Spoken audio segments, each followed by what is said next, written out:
નમસ્તે વિદ્યાર્થી મિત્રો, જ્ઞાન વિહાર વિદ્યાલય ઓનલાઈન શિક્ષણમાં તમારું સ્વાગત છે। આજે આપણે ભણીશું ધોરણ 5 વિષય છે આસપાસ। એમાં પાઠ ચોથો જોઈએ કેરીઓ બારે માસ।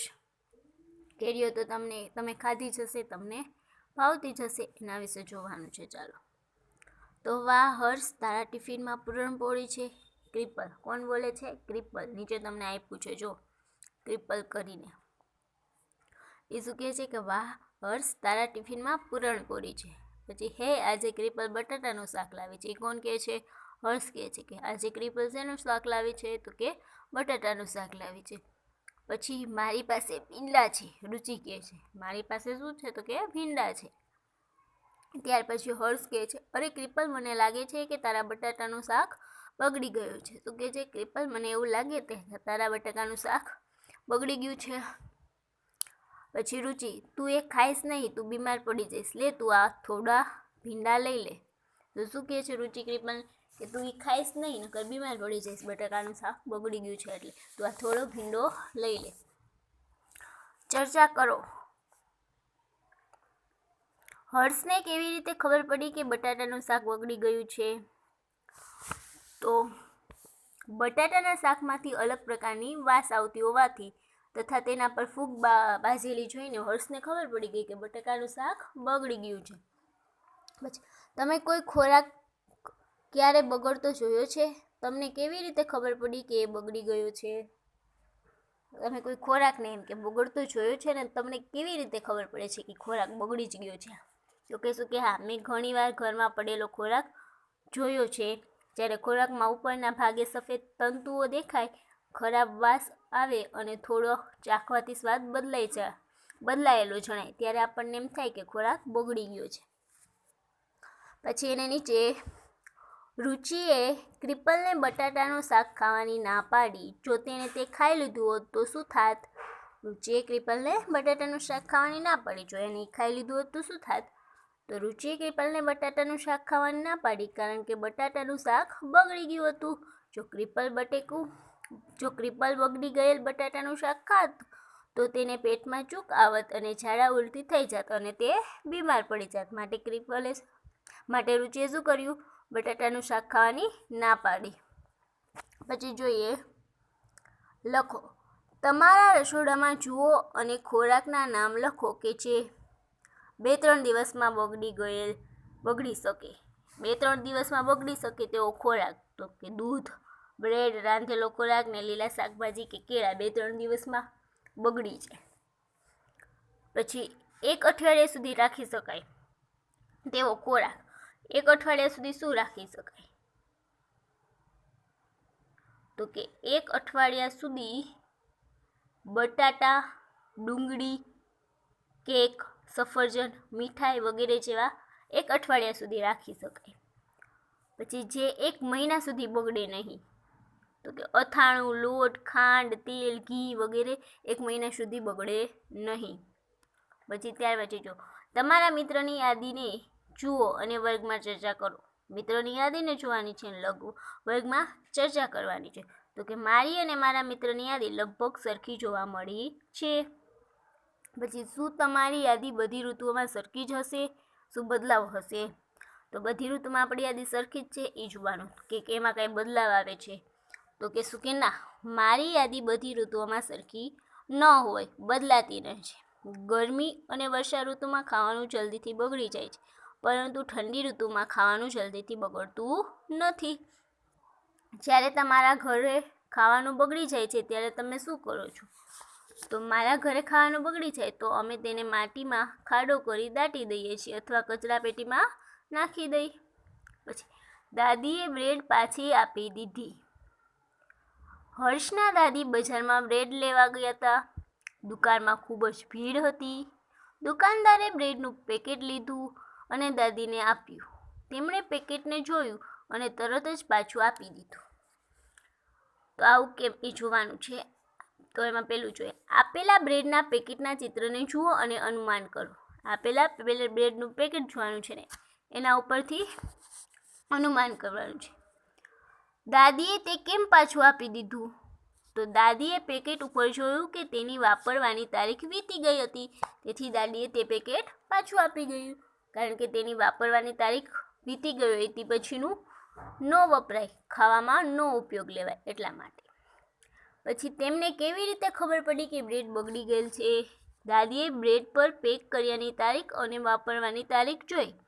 તેમાંથી વાપરવાની તારીખ પૂરી થઈ ગઈ હતી. વળી બ્રેડના પેકેટ ઉપર લીલા લીલા ડાઘ હતા, તે કડક થઈ ગઈ હતી. આ બધું જોઈને દાદીને ખબર પડી ગઈ કે બ્રેડ બગડેલી છે.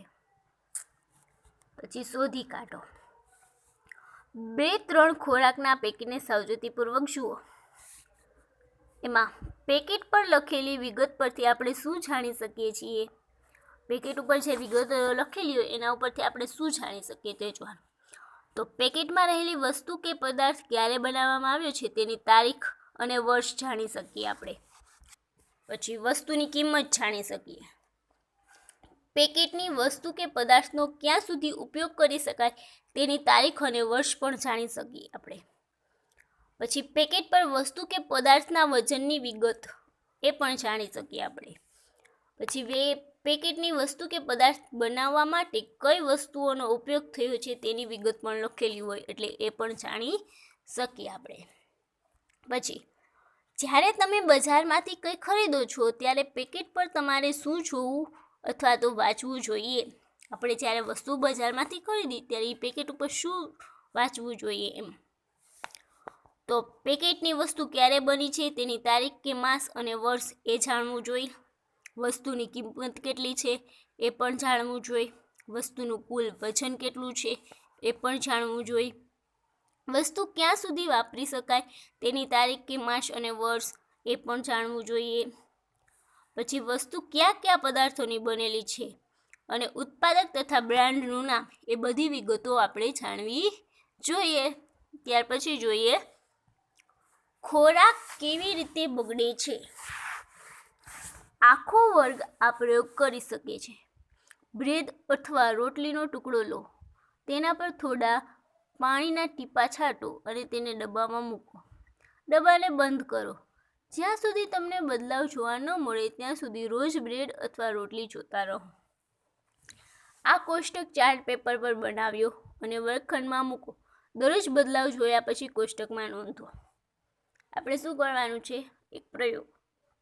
બ્રેડ અથવા રોટલી લેવાની છે, એની ઉપર પાણીના છાંટા મારવા, ટીપા પાડવાના છે અને એને ડબ્બામાં બંધ કરીને મૂકી દેવાની. જ્યાં સુધી બદલાવ ન આવે એની ઉપર ત્યાં સુધી આપણે રોજ જોતું રહેવાનું છે. પછી આ કોષ્ટકમાં આપણે જોવાનું છે. ચાલો. દિવસ. બ્રેડ અથવા રોટલીમાં થયેલો બદલાવ. તો પહેલો દિવસ.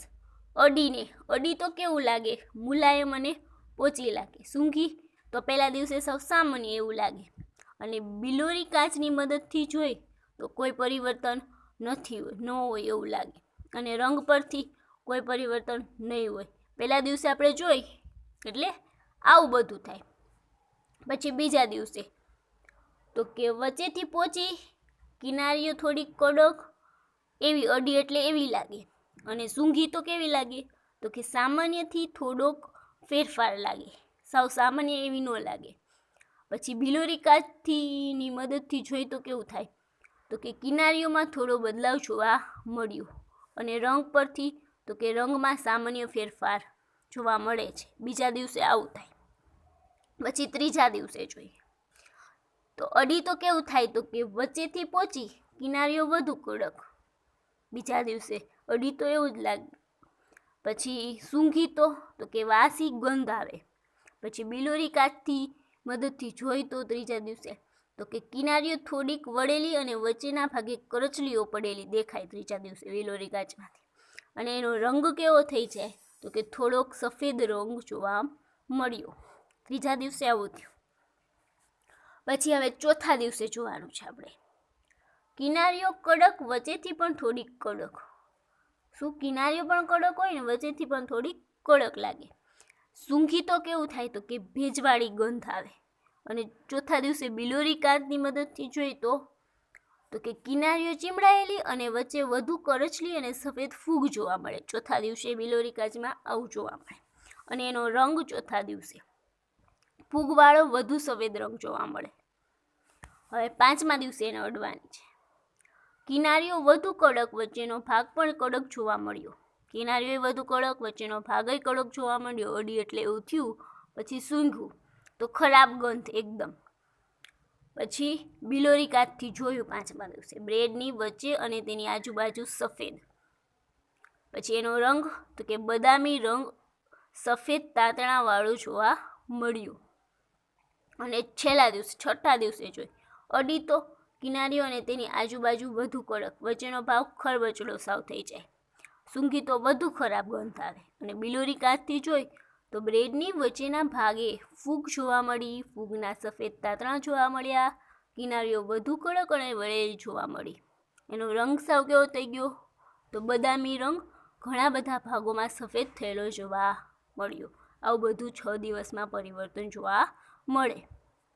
ત્યાર પછી નીચે છે, આ બદલાવ માટેના કારણો શોધી કાઢો. બ્રેડ ઉપર ફૂગ ક્યાંથી આવી? આ બદલાવ માટે કારણ શોધવાનું છે. ને બ્રેડ ઉપર ફૂગ ક્યાંથી આવી? તો બ્રેડ પર ફૂગ લાવવાથી બ્રેડ બગડે છે. બ્રેડ ઉપર ફૂગ આવે એટલે બ્રેડ બગડી જાય. બ્રેડ પર બદલાવ તેના બગડી જવાથી આવ્યો. 5-6 દિવસ સુધી બ્રેડ ડબ્બામાં બંધ હોય ત્યારે ભેજવાળા વાતાવરણને લીધે હવામાનમાં ફૂગના બીજાણુ બ્રેડ પર સ્થાયી થઈ જાય. પછી ઝડપથી વૃદ્ધિ પામે છે. તેના કારણે બ્રેડ બગડે છે અને એના ઉપર ફૂગ આવે છે. પછી જુદા જુદા પ્રકારના ખોરાક અલગ અલગ કારણોથી બગડે છે. કોઈ ખોરાક જલ્દી બગડે છે, જ્યારે અમુક ખોરાક લાંબા સમય સુધી રહે છે. એવી ઋતુઓ અને પરિસ્થિતિની યાદી બનાવો જેમાં ખોરાક જલ્દી બગડે છે. તો એવી યાદી બનાવવાની છે.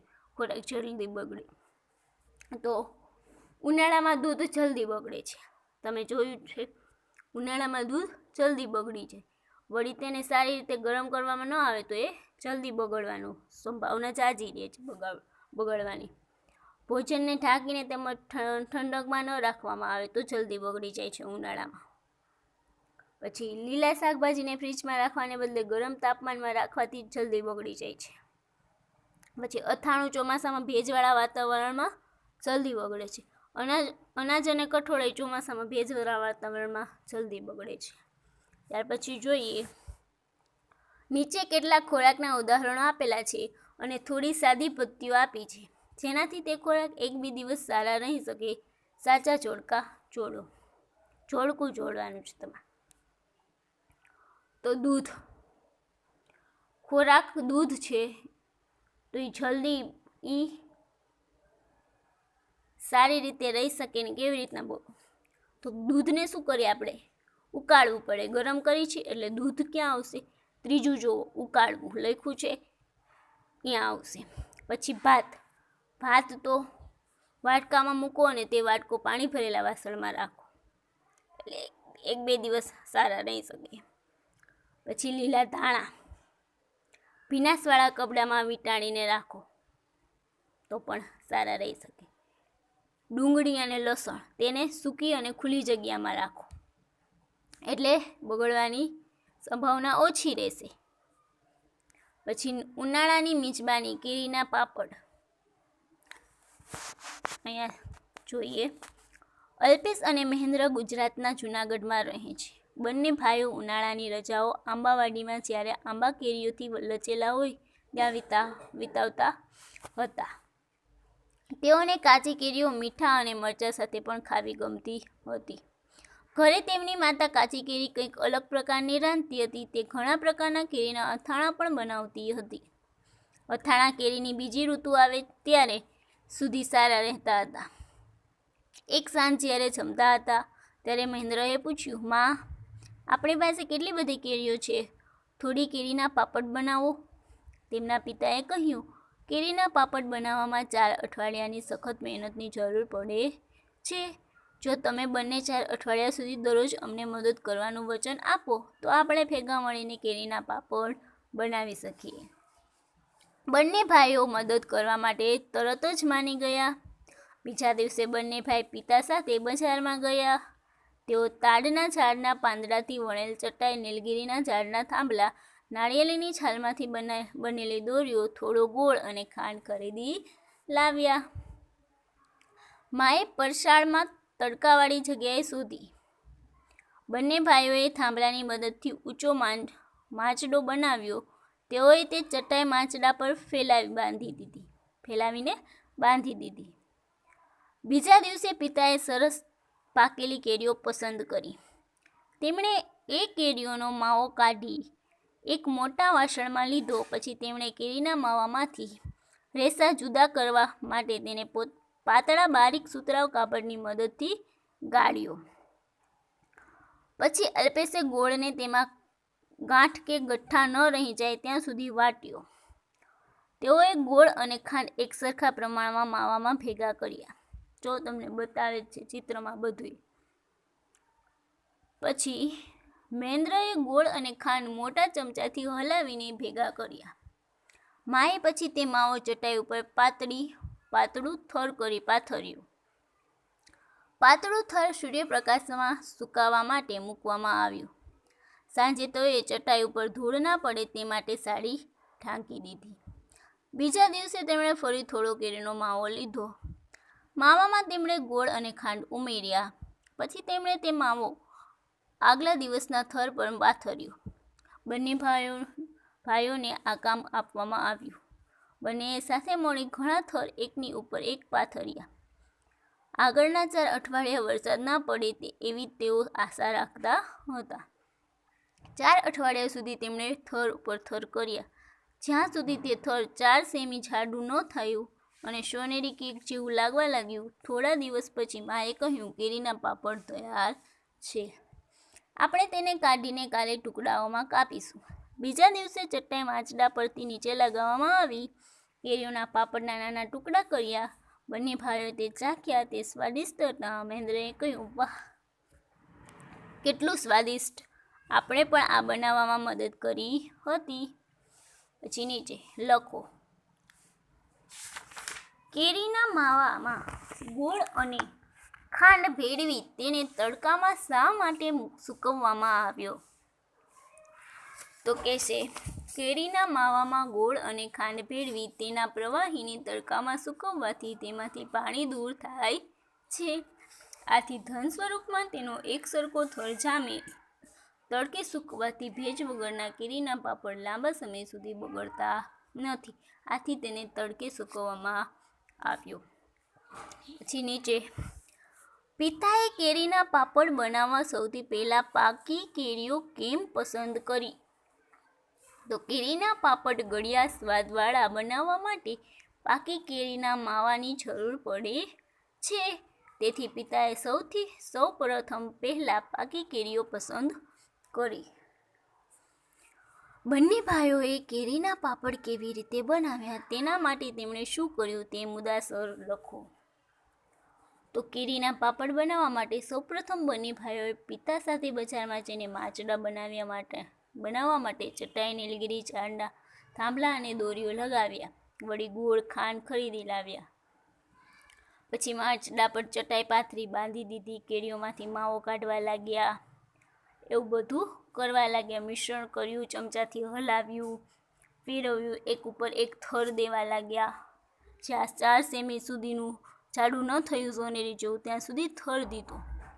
એવી રીતના બધું કર્યું. ત્યાર પછી તમારા ઘરમાં કઈ કઈ વસ્તુઓ કાચી અને પાકી કેરીમાંથી બનાવાય છે? તો અમારા ઘરમાં કાચી કેરીમાંથી અથાણું, મુરબ્બો, છુંદો, ચટણી, બાફલો, ખાટા શરબત, કચુંબર, શાક તથા પાકી કેરીમાંથી રસ, શરબત, કેરીના પાપડ વગેરે વસ્તુઓ બનાવાય છે. ત્યાર પછી જોઈએ, તમે જાણતા હોય તેવા જુદા જુદા પ્રકારના અથાણાંની યાદી બનાવો અને તમારા મિત્રો સાથે તેની આપ-લે કરો. જુદા જુદા અથાણાંની યાદી બનાવવાની છે. તો આપણી જાણકારી મુજબ કેરીનું અથાણું, ગાજરનું અથાણું, ગુંદાનું અથાણું, લસણનું અથાણું, લીંબુનું અથાણું, આંબળાનું અથાણું, મરચાંનું અથાણું, મિક્સ શાકનું અથાણું, ચણા મેથીનું અથાણું, આદુનું અથાણું વગેરે જોઈએ છીએ, આપણે બનાવી છીએ એમ. પછી શોધી કાઢો અને ચર્ચા કરો. શું તમારા ઘરમાં કોઈ પ્રકારના અથાણાં બને છે? આ કયા પ્રકારનું અથાણું બને છે? કોણ બનાવે છે? તેઓ કોની પાસેથી તે બનાવતા શીખ્યા? એ કહેવાનું છે. તમારા ઘરમાં કોઈ અથાણું બનતું હોય, શેમાંથી બને છે, કોણ બનાવે છે, ને એ કોની પાસેથી શીખ્યા? તો કહેશું કે હા, મારા ઘરમાં કેરી, ગુંદા અને આમળાના અથાણા બને છે. આ અથાણા મારા મમ્મી બનાવે છે. તેઓ આ અથાણા બનાવતા તેમની મમ્મી એટલે કે મારી નાની પાસેથી શીખ્યા. પછી કોઈ પણ એક પ્રકારનું અથાણું બનાવવા માટે જરૂરી સામગ્રી કઈ? અથાણું બનાવવા માટે સામગ્રી તો જોઈએ એમાં, તો કઈ કઈ સામગ્રી જોઈએ? તો કેરીનું ગળ્યું અથાણું બનાવવું હોય તો સૌપ્રથમ કેરી જોઈએ, રાજપુરી કેરી. પછી ગોળ જોઈએ એમાં, પછી સરસવનું તેલ જોઈએ એમાં, રાઈના કુરિયા અને મેથીના કુરિયા જોઈએ, ખારેક જોઈએ, મરચું, હળદર, હિંગ, મીઠું જોઈએ, તજ, મરીને લવિંગ જોઈએ વગેરે વસ્તુ જોઈએ. પછી તમારા ઘરમાં વસ્તુઓ કેવી રીતે બને છે? પાપડ, ચટણી, વડીઓ, સોસ, કાતર્સ, વેફર્સ એ કેવી રીતે બને છે એ જોવાનું છે. તો પહેલાં તો પાપડ બનાવવાની રીત: અડદની દાળને દળીને તેમાં વિવિધ મસાલાઓ ભેળવીને કણક બાંધીને પાપડ બનાવવામાં આવે છે ને આ પાપડને સૂકવવામાં આવે છે એટલે પાપડ તૈયાર થઈ જાય. પછી ચટણી: તો કોથમરી ઝીણી સમારવામાં આવે છે, લસણ પણ ઝીણું સમારવામાં આવે છે. મિક્સરમાં થોડું જીરું, તલ, કોપરું અને સિંગ નાખી વાટવામાં આવે છે. પછી બાકીનો મસાલો મરચું, મીઠું અને કોથમરી, લસણને નાખી ફરીથી વાટવામાં આવે છે અને આ રીતે ચટણી તૈયાર થાય છે. પછી વડી: તો ચોળાની પલાળીને તેને મિક્સમાં વાટી દેવામાં આવે છે. તેમાં થોડુંક મીઠું નાખવામાં આવે છે. ત્યારબાદ તેને લોટની જેમ કણક બાંધીને તેમાંથી વડીઓ બનાવવામાં આવે છે. પછી તેને ઘરમાં સૂકવે છે. પછી સોસ: ટમેટાનો સોસ તો તમે બધાએ જોયો જ હશે. પાકેલા લાલ ટમેટા લઈ બે ટુકડા કરી કુકરના નીચે એક આટલો મૂકી તેના પર સ્ટીલની ચાળણી મૂકી તેમાં ટમેટા ચત્તા રહે તેમ ગોઠવી બીટના 2 ટુકડા કરી મૂકવામાં કુકરમાં થોડું પાણી મૂકી પછી ટમેટાની છાલ મુલાયમ થાય એટલે ગેસ ઉપરથી ઉતારી લઈ પાણી બળી ન જાય તે જોવું. વધારાનું પાણી ટમેટામાંથી નીકળી જાય તે માટે કથરોટમાં મૂકી તેને ત્રાસી રાખવી. પછી મિક્સરમાં ક્રશ કરી ગાળી લેવું. એવી રીતના આપણે સોસ બનાવીએ. પછી એમાં કાતરીને વેફર્સ: બટાટાની સારી રીતે ધોઈને છોલી નાખી આપણે છાલ ઉતારી નાખી. પછી સંચામાં કાતરી એટલે વેફર્સ પાડી આપણે. ચોખા પાણીમાં નાખવી, પાણીમાં ડૂબાડી આપણે થોડોક ટાઈમ. પછી 2-3 વખત સરસ રીતે ધોઈ નાખીએ એને. મોટા તપેલામાં અડધું તપેલું પાણી લઈ ગેસ ઉપર મૂકી પાણી ઉકળે એટલે થોડું મીઠું કે ફટકડી આપણે નાખી. પછી મીઠાને બદલે સિંધાલું નાખી શકાય. ગરમ પાણીમાં વેફર્સ છૂટી કરીને નાખી આપણે કાતરી જે પાડેલી હોય વેફર એને છૂટી કરીને આપણે ગરમ પાણીમાં નાખી. પછી અધકચરી બફાય ત્યાં સુધી આપણે એની ઉપર રાખી. પછી પાણી જે હોય એ છારાથી આપણે શું કરી નિતારી લઈ. ફરીથી પાણી ઉકળે એટલે બીજી વેફર્સ આપણે પાડેલી હોય એ નાખી. પછી તડકામાં છૂટી સુકાઈ જાય એટલે ગરમ તેલમાં તળી ને પછી ખાઈ આપણે. પછી ગાંધીધામથી વાપી ટ્રેનથી જતા 2 દિવસની મુસાફરી છે. જો તમારે એ મુસાફરી પર જવાનું થાય તો તમે કઈ વાનગીઓ સાથે લઈ જશો? તમે તેને પેક કેવી રીતે કરશો? બધા જ પેક કરેલા ખોરાકની કાળા પાટિયા પર યાદી બનાવો. તમે પહેલાં કઈ વાનગી ખાશો? તો તમે બહાર જતા હોય કંઈક ખાવાની વસ્તુ લઈ જતા હોય તો શું લઈ જશો, એને કેવી રીતના પેક કરશો એ કહેવાનું છે. તો જોઈએ. હું 2 દિવસની મુસાફરી સમયે બિસ્કિટ, વેફર્સ, ફળ, સૂકો મેવો, થેપલા, પૂરી, બટાટાનું શાક અને પાણી લઈ જવાનું પસંદ કરીશ. થેપલા અને પૂરીને સ્ટીલના મોટા ડબ્બામાં પેક કરીશ. બટાટાના શાકને સ્ટીલના ડબ્બામાં પેક કરીશ તથા ફળને થેલીમાં મૂકીશ. સૂકા મેવાને ડબ્બામાં અથવા નાના ખોખામાં પેક કરીશ. જો પહેલાં હું પૂરી શાક પછી થેપલા દહીં ખાઈશ કારણ કે પૂરી શાક થોડાક કલાકો સુધી સારા રહે છે, તે પછી બગડી જાય છે. પેક કરેલો ખોરાક આપણે જો પૂરી થેપલા સ્ટીલના મોટા ડબ્બામાં પેક કરી. પછી બટાટાનું શાક એ પણ સ્ટીલના ડબ્બામાં આપણે પેક. ફળોને તો કે કોઈ કાગળની થેલી કે કપડામાં આપણે વીંટી દઈએ તો ચાલે. સૂકો મેવો ડબ્બા અથવા નાના ખોખામાં આપણે રાખી દઈએ તો એ ચાલે. બિસ્કિટ વેફર્સ એ પણ નાના ડબ્બામાં ચાલે. દહીં તો કે સ્ટેશન પરથી લઈ લઈશ, એટલે સ્ટેશન ઉપર ગમે ત્યાં ઊભા રહી ત્યાં મળતું હોય ત્યાંથી લઈ લઈએ.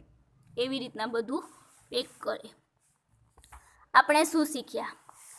કાચની બરણી બોટલ અથવા ભારતમાં ફરતા પહેલાં સૂર્યપ્રકાશમાં સારી રીતે સૂકવી જોઈએ. આવું કેમ કરવામાં આવે છે? શું તમને યાદ છે પ્રયોગમાં બ્રેડ પર શું થયું હતું? તો કે આવું કેમ કરા? અથાણું ભરતા પહેલાં કાચની બરણીઓ અને બોટલોને સૂર્યપ્રકાશમાં સૂકવવામાં આવે છે, કારણ કે તેમાં રહેલો ભેજ સૂર્યપ્રકાશની ગરમીથી સુકાઈ જાય. વળી સૂર્યપ્રકાશમાં બરણીનું જીવાણુ મુક્ત બને છે. આથી અથાણાને લાંબા સમય સુધી આપણે રાખવું હોય ને તો બગડતું નથી. આગળ આવેલા પ્રયોગમાં ભેજને લીધે બ્રેડ પર ફૂગ લગાવવામાં આવી હતી અને ફૂગ એટલા માટે બગડી ગઈ હતી. પછી 12 માસ કેરી ખાવા આપણે જુદી જુદી વાનગીઓ બનાવીએ છીએ, જેવી અથાણું, કેરીના પાપડ, ચટણી, ચીકી વગેરે.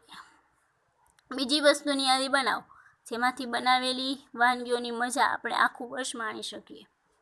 તો કે આખું વર્ષ આપણે માણી શકીએ એવી વાનગી બનાવવાની એની યાદી બનાવો. તો આંબળાનો મુરબ્બો એ બનાવી તો આપણે ખાઈ શકીએ. નારિયેળની ચટણી એ પણ ખાઈ શકીએ. મરચું, લસણ, ચણા, મેથી અને આંબળાના અથાણું એ પણ આપણે એક વર્ષ દરમિયાન રાખી શકીએ અને ખાઈ શકીએ. લીંબુ, ગાજર, ગુંદા અને વેજીટેબલ અથાણા એ પણ એક વર્ષ રહ્યો અને આપણે ખાઈ શકીએ વાનગી. મુખવાસ, ગળ્યા, આંબળા, વરિયાળી, ધાણા દાળ વગેરે આપણે એક વર્ષ સુધી રાખી શકીએ અને એને ખાઈ શકીએ. તો હવે પછીનો પાઠ આપણે નેક્સ્ટ વિડીયોમાં જોશું બાળકો. નમસ્તે.